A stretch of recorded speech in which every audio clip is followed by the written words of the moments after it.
मोक्ष मुक्ति दिलाने वाला नाम, जय गुरुदेव। देवी देवताओं से मिलाने वाला नाम, जय गुरुदेव। कलयुग का भव सागर पार लगाने वाला नाम, जय गुरुदेव। जय गुरुदेव। जय गुरुदेव।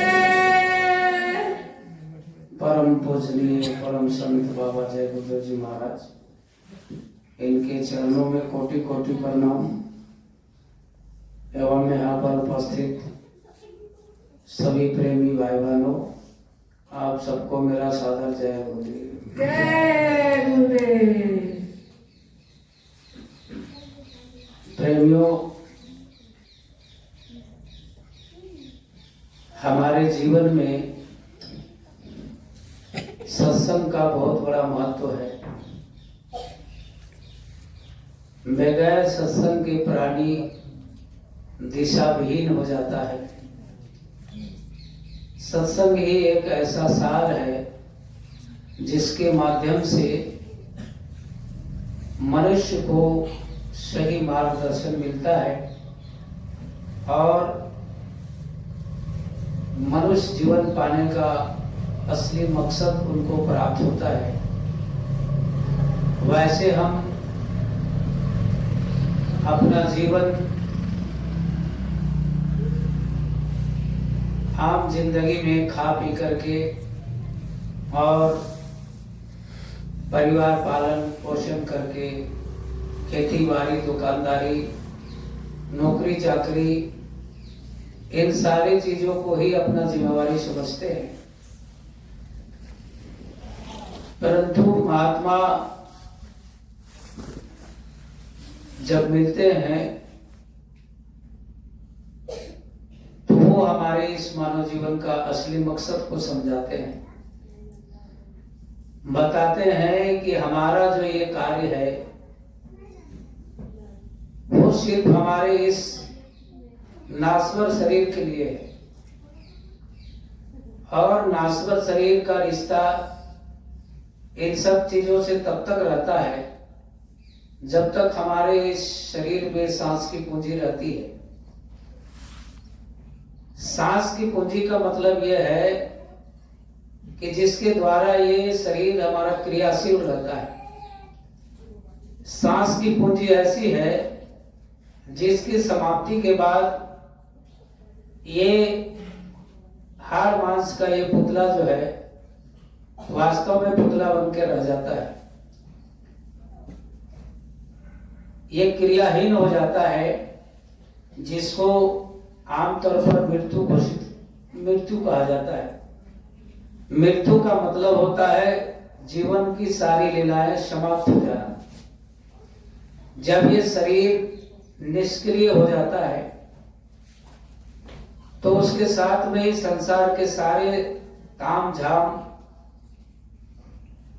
जो भी होता है सब खत्म हो जाता है। इस वास्तविकता को महापुरुष हमको आपको सत्संग के माध्यम से समझाते हैं। वास्तविकता यही है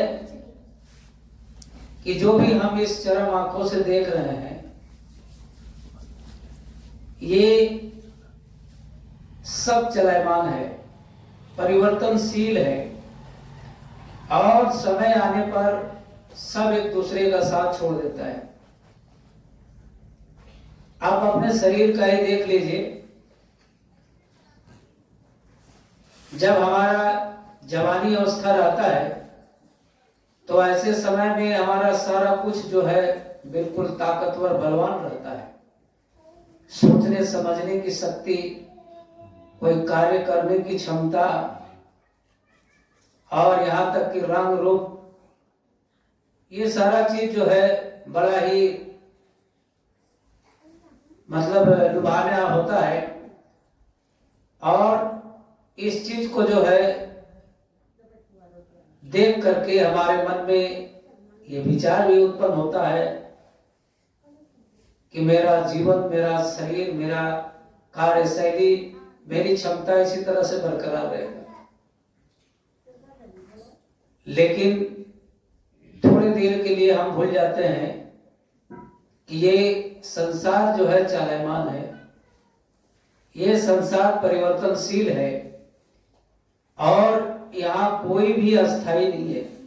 न किसी को अस्थाई रूप से सुख प्राप्त होता है, न किसी को अस्थाई रूप से दुख प्राप्त होता है।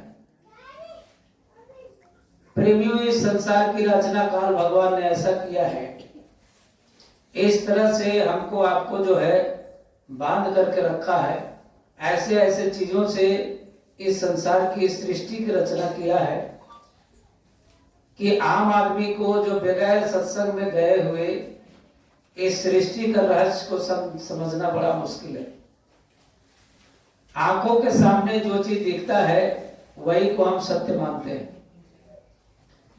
और इस सत्य को मान करके और निरंतर हम उसी दिशा में बहते चले जाते हैं, जिसका कारण यह है कि हमारा ये मानव जीवन पाने का लक्ष्य ही भूल जाते हैं। हम ये भूल जाते हैं कि ये 84 लाख जोनी में हमको ये मानव शरीर क्यों दिया और सबसे बेशकीमती और सबसे उत्तम शरीर क्यों दिया। पहली बात यह है कि हम उत्तम इस शरीर को मानते ही नहीं है। मानते इसलिए नहीं है कि हमको इस शरीर की महिमा ही मालूम नहीं। अगर इस शरीर की महिमा मालूम होती तो हम इस शरीर में कूड़े कचरे नहीं डालते। परमात्मा ने कहा कि देखो, इस मनुष्य शरीर को मैं अपने जैसा बनाया हूं। महापुरुषों ने कहा कि ये मानव शरीर चलता फिरता मंदिर है और मंदिर शब्द कहने पर ही पवित्रता की झलक सामने आती है। पवित्रता का मतलब होता है कि किसी प्रकार की कोई गंदगी नहीं रहना चाहिए। तो हम इस शरीर की महत्ता को भूल करके कूड़ा कचरा जो भी मिलता है सारा कुछ खाते भी हैं, सारी उलट पुलट भावनाएं भी और तमाम प्रकार की गंदगी जो है, ईर्ष्या द्वेष काम क्रोध लोभ मोह अहंकार, सारे चीजों को हम अपने अंदर में बटोर करके रखते हैं। महात्मा कहते हैं कि जिस दिन तुम्हारा हृदय निर्मल पवित्र साफ हो गया, उस दिन मैं तुमसे दूर नहीं रहूंगा। तुम्हारे और मेरे बीच में जो पर्दा है, कर्मों का पर्दा, इस पर्दा को तुम हटाने का प्रयास करो और जैसे ही तुम हटाओगे वैसे मैं तुमको सामने खड़ा मिलूंगा। और ये बात सत्य है कि जब आदमी जब साधना करके गुरु के बताए हुए मार्ग पर चल करके और अपने सारे कर्मों को जलाता है, उसके बाद में गुरु और शिष्य में कोई भेद नहीं रह जाता है।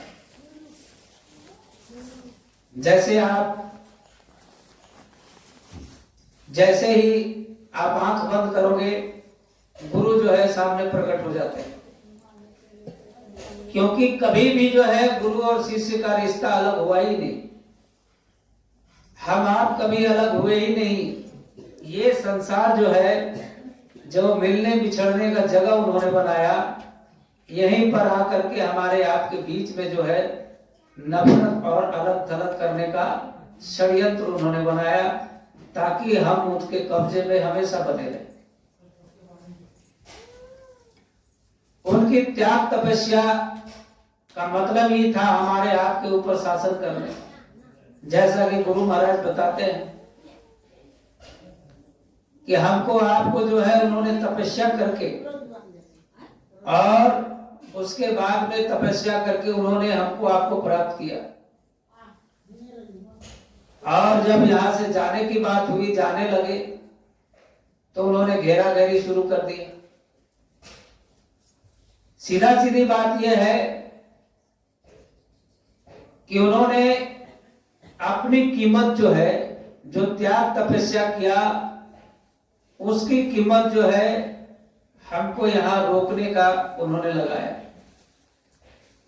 और देखिए, जब जाने की बात हुई यहां से, तो महापुरुष से शर्त भी लगवा दी, कहे कि भाई आप अपने वचन के अनुसार जब मैंने तपस्या किया और तपस्या के बावजूद जो है आपने मुझे ये दिया है वरदान के स्वरूप, तो प्रभु आप तो चेतन हो, आप तो परमात्मा हो, आप जीवों में श्रेष्ठ हो, फिर आप अपने वचन से कैसे मुकर जाओगे? क्योंकि आपने जो है मुझे वरदान स्वरूप इनको दिया है, मुझे आपने वरदान स्वरूप दिया है, ऐसा नहीं कि आप जो है मुझे वैसे ही दे दिए। अरे मैंने तपस्या किया और तपस्या करने के बाद आपने जो है मुझे वरदान के स्वरूप दिया, तो आज अगर आप इनको ले जाओगे, उठा करके ले जाओगे, मैं जानता हूं कि आपके अंदर में इतनी क्षमता है कि पलक झपकते आप यहाँ की पूरी सृष्टि आप खाली कर दोगे, लेकिन फिर आपके बातों पर कौन विश्वास करेगा? आपकी साधना कौन करेगा? आपकी तपस्या कौन करेगा? क्योंकि उस तपस्या का फल ही झूठा होगा।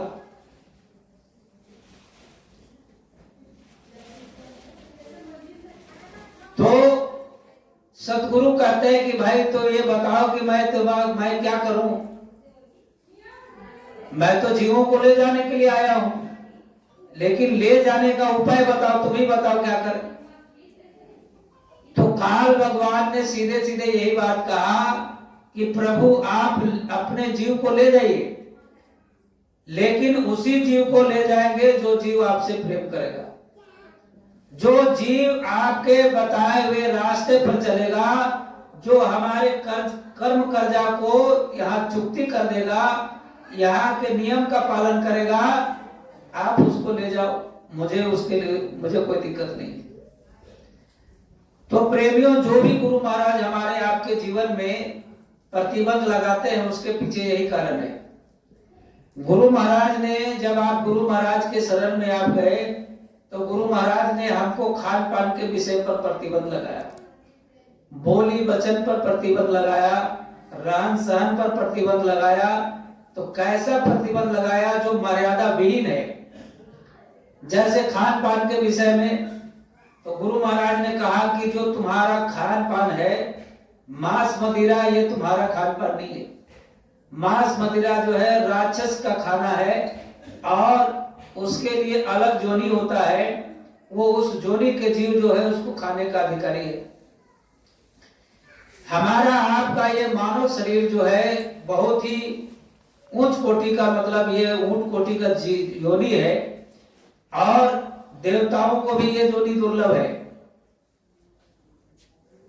तो उन्होंने ये सारा कुछ इसलिए मना किया कि ताकि इन सब चीजों को जब आप छोड़ दोगे, तो हमारे आपके पूर्व जन्म के जो कर्मों का जो लेखा जोखा है, कर्मों का जो अंबार है, वो ध्यान भजन करने से जो है, गुरु की कृपा से जो है वो कट जाएगा। और अगर आप अगला कोई कर्म ऐसा नहीं करेंगे, तो जैसे आप देखते हो कि कोई गड्ढे में पानी रहता है और उसका झरना बंद हो जाता है, तो जब वहां से आप पानी निकालना शुरू करोगे, तो एक समय ऐसा आएगा कि पानी जो है खत्म हो जाएगा, गड्ढा सूख जाएगा। इसी तरह से कर्मों का जो स्रोत है, कर्मों का आवरण आने का जो स्रोत है, उस स्रोत को ही गुरु जो है बंद करवा देते हैं। तो क्या कहते हैं कि भाई तुम मांस मदिरे का सेवन मत करना। अगर तुम्हें प्रभु को प्राप्त करने का मार्ग में चलना है, तो मांस मदिरे का सेवन तुम कदापि मत करना, पूरे जीवन में कभी मत करना, और किसी की बुराई मत करना। और उसके बाद में जो है उपकार के विषय में उन्होंने कहा, पुण्य कर्म के विषय में कहा कि हो सके तो जो है कोई असहाय व्यक्ति को जो है तुम सहायता कर दो, कोई भूखा है उसको जो है भोजन दे दो। इस प्रकार के ऐसे उत्तम कार्य करो जिससे तुम्हारा रास्ता जो है खुल जाए, परमार्थ का जो रास्ता है वो परमार्थ का रास्ता खुल जाए, और तुम उस रास्ते से जो है अपने घर पहुंच जाओ।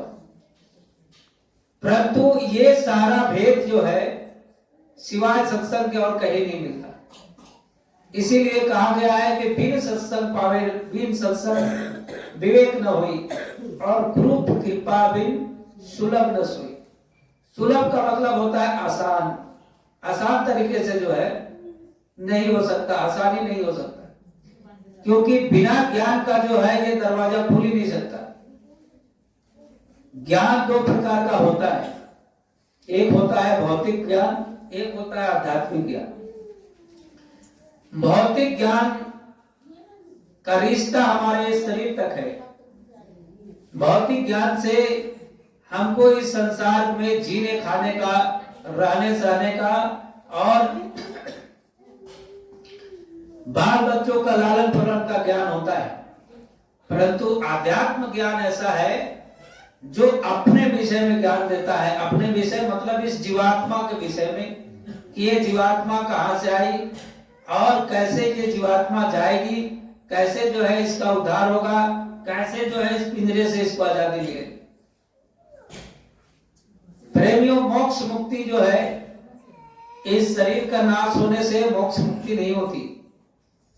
अगर हम अपने दिमाग में ये सोचते हैं कि ये शरीर का नाश होने से हमको मुक्त मोक्ष मिल गया, मुक्ति हो गए, तो ये भ्रम है। क्योंकि शरीर का नाश होने के बाद इसके लिए फिर दूसरा पिंजरा तैयार रहता है और इसको निकाल करके फिर उस पिंजरे में डाला जाता है और उस पिंजरे का आयु जितनी दिन है उतनी दिन इस आत्मा को वहां पर विश्राम करना पड़ता है। तो ये यात्रा जो है कंटिन्यू चलते रहती है। और सबसे मजे की बात यह है कि ये 84 लाख योनि की जो यात्रा है उसका अंतिम पड़ाव ये मनुष्य योनि है। अंतिम पड़ाव ये मनुष्य योनि है। अगर आपने यहां से ये डिसाइड कर लिया, ये आपने निश्चय कर लिया कि मुझे दोबारा इस सृष्टि में जन्म नहीं लेना है, तो आप इस मनुष्य शरीर के द्वारा वो पद हासिल कर सकते हैं। ये अधिकार हमको आपको जो है परमात्मा ने इस शरीर में दिया है।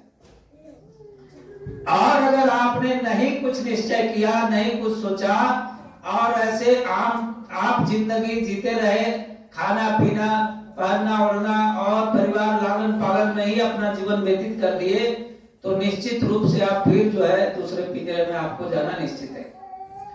अगर आपने अच्छे कर्म किया है, ठीक ठाक कर्म किए हैं, तो आपको जो है दोबारा ये मनुष्य शरीर मिल जाएगा। लेकिन अगर आपने बुरा कर्म किया इस मनुष्य शरीर में आकर के, तो इस मनुष्य शरीर में आने का सपना ही भूल जाओ। बहुत लोग जो है इस बात को कहते हैं कि मनुष्य शरीर में जो जीवात्मा जिस रूप में आता है, जिस शरीर में आता है, वो बार बार उसी में आता है। ये वैसे लोग बोलते हैं जिनको ज्ञान नहीं है इसके विषय में। हमारे गुरु महाराज ने कहा कि ये जीवात्मा जो है कर्मों के अनुसार इसको शरीर का ये मिलता है। आपने कैसा कर्म किया उसके अनुसार इस शरीर का बंधन मिलता है। बंधन इसलिए कहा जाता है कि इस शरीर के अंदर में ही इसको बंद रखा जाता है और जब तक इसकी आयु जब तक निर्धारित होती है तब तक वहां से ये जीव कहीं जा नहीं सकती, इसीलिए इसको बंधन कहा जाता है। और जब ये इस शरीर के बंधन से बाहर हो जाता है, मुक्त हो जाता है, तब ये अपने रूप में आता है। गुरु महाराज ने कहा कि तुम्हारा धाम ऐसा है, तुम्हारा लोक ऐसा है जहां पर किसी प्रकार का जो है कोई खेती बाड़ी दुकानदारी नौकरी चाकरी करने की जरूरत नहीं, क्योंकि वो चेतन देश है। ये देश जो है बूंद है, ये बूंद देश कहा जाता है और हम रहने वाले हैं सिंध देश के। अब बूंद देश और सिंध देश का मतलब क्या है इसको भी समझने की जरूरत है। बूंद देश का मतलब होता है कि छोटा रूप, यानी उस सतलोक से जीवात्माओं का एक बूंद जो है काल भगवान को सतपुरुष ने दिया। बूंद इसलिए कहा जाता है कि वहां के लोक का विस्तार इतना ज्यादा है। गुरु महाराज ने कहा कि इससे लाखों गुना जो है वहां के एक एक लोक है। इस सृष्टि का जितनी बड़ा ये धरती है, इससे कई लाख गुना एक एक लोक है वहां, इसीलिए इसको बूंद कहा गया। सिंध का मतलब होता है सागर, जिसका कोई था ही नहीं है। तो ऐसे अखंड देश के जो है चेतन, जहाँ प्रकाश ही प्रकाश है, जहाँ किसी प्रकार का कोई अंधेरा नहीं, किसी प्रकार का कोई द्वेष नहीं, किसी प्रकार का कोई ईर्षा नहीं, किसी प्रकार का मतभेद नहीं, ऐसा हमारा सिद्ध देश है जिसका कोई आर पार ही नहीं है। बिल्कुल दिव्य है, अलौकिक है और अनामी है, मतलब वहां का कोई वर्णन ही नहीं किया जा सकता। महापुरुष कहे कि सृष्टि में कोई भी ऐसा वस्तु नहीं है जिसकी तुलना हम उससे कर सके। ऐसा जो है विस्तार, ऐसा जो है रूप जो है वहां का दृश्य है। और गुरु महाराज ने कहा कि यहाँ की सुंदरता तो कुछ भी नहीं है, वहां की सुंदरता देख करके ही जो है चमाचम, चाहे जो भी जीवात्मा हो, जिस लोक में भी आप जाओ, एक से एक सुंदर रचना आपको देखने को मिलेगी। और दुर्भाग्य है कि ये सब कुछ जानते हुए भी हम इस मलिन संसार में जो है फंसे हुए हैं, ये हमारा दुर्भाग्य है। लेकिन प्रेमियों, आपने जिस गुरु के शरण में गया, उस गुरु का संकल्प है कि हमको इस धाम से, हमको इस जहान से, हमको इस मृत्यु लोक से अपने लोक ले जाने का उनका संकल्प है। उन्होंने साफ साफ कहा कि हम आए उसी देश से जहां तुम्हारा धाम, हम उसी घर से आए हैं, उसी धाम से आए हैं, उसी गांव से आए हैं, उसी शहर से आए हैं, उसी लोक से आए हैं जहां पे तुम रहने वाले हो। जहां पे तुम रहने वाले हो मैं वहीं से आया हूं। इन्होंने स्पष्ट अपना परिचय दिया। अब अगर आप उस बात को विश्वास करते हो कि भाई ये वहां के रहने वाले हैं, जहां के हम वासी हैं, तो निश्चित रूप से जो है हमारा आपका रिश्ता है। आप जैसे किसी कहीं आप जाते हो और रास्ते में कोई आदमी मिल जाता है, तो चलते आते हो रास्ते में आदमी मिल जाता है, पूछते हो भाई तुम कहाँ जा रहे हो, तो अगर वो आपका गांव का नाम बता दिया कि मैं फलाना गांव जा रहा हूं, तो अनायास जो है उससे रिश्ता बन जाता है। अच्छा ठीक है भाई, चलो तुम मेरा गांव जा रहे हो तो चलो बैठो, तुमको भी लेते जाएंगे। ऐसे ही गुरु और शिष्य का रिश्ता है। गुरु महाराज ने कहा कि अरे तुम पाप पुण्य की बात क्या करते हो। जैसे समुद्र के अंदर में जब ज्वार भाटा आता है तो किनारे में जितने भी छोटे बड़े जहाज चाहे मकान जो भी मिलता है सबको अपने अंदर में जो है समेट लेता है। ठीक उसी प्रकार से जब महापुरुष की मौज हो जाती है तो चाहे वो पापी जीव हो, पुण्य जीव हो, पुण्य आत्मा हो, कोई भी हो, उनकी मौज में आ गए तो सबको उठा करके जो है अपना घर ले जाते हैं। ऐसे पावरफुल गुरु जो है हमारे आपके बीच में जो है इस मृत्यु लोक में आए, और यकीन मानो उनका संकल्प है कि हम आए उसी धाम से जहां तुम्हारा धाम, और तुमको वहां तक पहुंचाना मात्र हमारा एक काम। स्वामी जी ने यह नहीं कहा कि मैं कोई राजनीति करने के लिए आया हूं, मैं देश में प्रधानमंत्री बनने के लिए आया हूं या राष्ट्रपति बनने के लिए आया हूं, जबकि ये जज्बा इनके अंदर में थी। जितना बड़ा जन समुदाय इनके संपर्क में था, ये जब चाहते तब जो है जो पद चाहते वो पद इनको मिल जाता। लेकिन महापुरुष जो है इस संसार से बंधे हुए नहीं होते। गुरु महाराज ने स्पष्ट कहा कि मैं संपूर्ण रूप से सन्यासी हूं, मुझे संसार की माया मोह छू नहीं सकती। मैं संपूर्ण रूप से सन्यासी हूं और मैं जब चाहूं तब चुटकी में जो है इस संसार को छोड़ के चला जाऊंगा। मुझे किसी प्रकार का इस संसार का कोई भी चीज के बंधन में मैं बंध नहीं सकता। गुरु महाराज ने यहां तक भी कह दिया कि इस भारत में तो छोड़ दो, दुनिया का कोई भी माय का लाल मुझे अपने दौलत से नहीं खरीद सकता। ये ऐसा कौन बोल सकता है जो माया मोह से बिल्कुल परे है। और माया मोह से परे कौन हो जाता है जब वो सत्य देश के आगमन जो है उनका हो जाता है, आना जाना उनका चालू हो जाता है, और आत्म साक्षात्कार हो जाता है, अपने विषय में उनको मालूम हो जाता है, वो सारा भेद और रहस्य को जान जाता है, तब जो है यहाँ का मोह माया से ऊपर हो जाता है। कहते हैं जब मिले संतोष धन सब धन धुरी समान। संतुष्टि कब प्राप्त होती है? जब पूर्ण परमात्मा की प्राप्ति होती है, तब जो है परम आनंद प्राप्त होता है। यहाँ तो आनंद है ही नहीं, और जो चीज यहाँ नहीं है हम उसको ढूंढते हैं। रुपए पैसे में आनंद ढूंढते हैं, रुपए पैसे में सुख ढूंढते हैं, बाल बच्चे में सुख ढूंढते हैं, दोस्ती यारी में सुख ढूंढते हैं, दौलत में सुख ढूंढते हैं, और ऐशो आराम में सुख ढूंढते हैं, जो कि है ही नहीं। उस मिर्ग की तरह हमारी गति है, जिसकी नाभि में कस्तूरी जब पक जाता है तो उसका सुगंध से जो है वो व्याकुल हो जाता है, और उसके बाद में जो है बन जो है भटकने लगता है कि ये सुगंध आ कहां से रहा है, जबकि वास्तविकता यह है कि उसकी नाभि से ही उसका से खुशबू आ रहा है। उसको इस बात का ज्ञान नहीं है, और वो उस खुशबू को पाने के लिए जंगल जंगल भटकता है। तो किसी कवि ने लिखा है कि कस्तूरी कुंडली वसै मिर्ग ढूंढे बनवाही, और ऐसे घटी घटी राम है दुनिया देखे न। गुरु महाराज ने हमको आपको बता दिया कि कहीं बाहर जाने की जरूरत नहीं है, रास्ता तुम्हारे अंदर में है, तुम्हारे अंदर में ही रास्ता है। और जिस दिन वो रास्ता खुल जाएगा, तुम्हारे अंदर में ही सारे देवी देवताओं का दर्शन होगा, इस मनुष्य शरीर के रहते जीते जी। मरने के बाद में बच्चा कुछ भी नहीं मिलने वाला, ऐसा गुरु महाराज ने हमको आपको कहा। मरने के बाद में इस आत्मा का जो है, इस आत्मा को भोगाया जाता है, कर्मों के अनुसार इनको सजा दिया जाता है, इसको मोक्ष नहीं दिया जाता है। और अगर आप सोचते हो कि मरने के बाद जो है जीवात्मा को मोक्ष मुक्ति मिल गया, तो ये अज्ञानता है, गलत विचार है।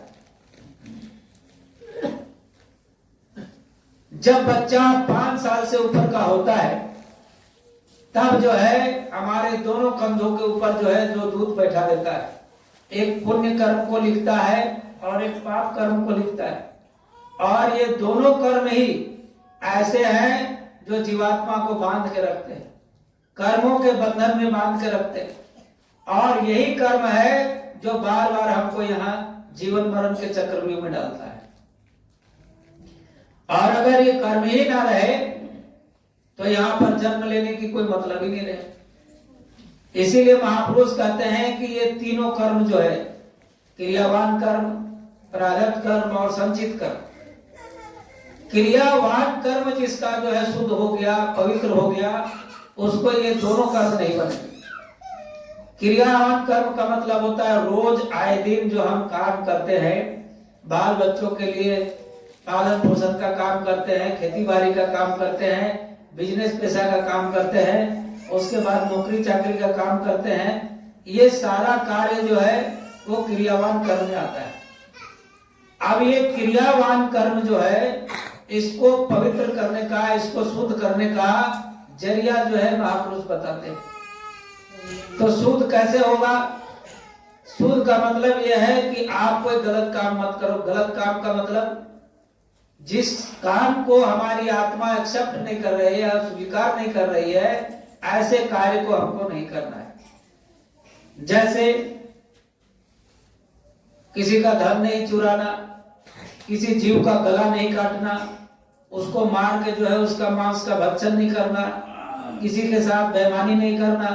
ये सारे कार्य ऐसे हैं जो आत्मा एक्सेप्ट नहीं करती, उसको जो है स्वीकार नहीं करती। तो सीधा सीधी सरल भाषा में यही कहा जाए कि जिस बात को, जिस काम को आत्मा एक्सेप्ट नहीं करती है, स्वीकार नहीं करती है, वो कार्य जो है वो गलत है, वो पाप है। और जो कार्य को आत्मा जो है स्वीकार करती है, वो कार्य पुण्य है।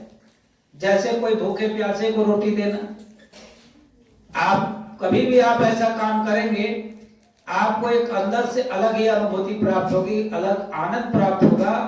तो ये वास्तविक में जो है आपके इस कार्य से आत्मा भी तृप्त हो गया, आत्मा भी खुश हो गई कि भाई आज हमने कोई अच्छा काम किया।